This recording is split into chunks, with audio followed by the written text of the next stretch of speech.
We're at 680, and we are talking the markets this morning. Mike, good morning to you. Yeah, good morning, Melanie. We're looking at market reaction to trade talk over the weekend, whether it's on the NAFTA file with U.S. negotiators continuing to press the Canadian side to give up supply management on the dairy industry. There's a front-page story in the Globe and Mail this morning, which is weighing on the Canadian dollar down to close to a 6-week low.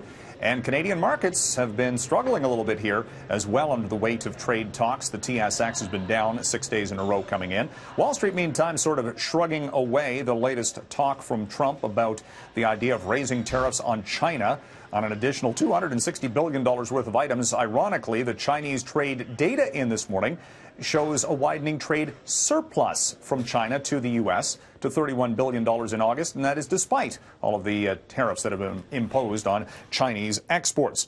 Donald Trump also urging Apple and the Ford Motor Company to return or start more production in the United States to avoid tariffs on their Chinese-made items.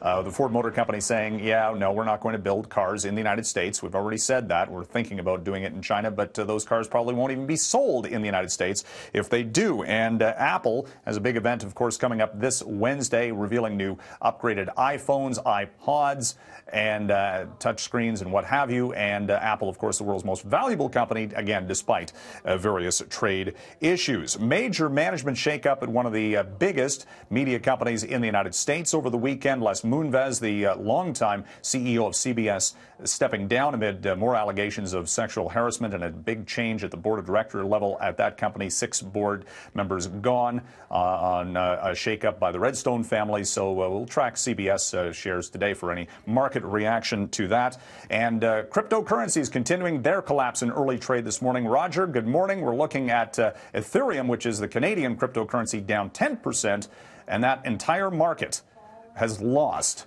about $650 billion since reaching its peak back in November last year. So when I bought last November, that was a bad time to buy?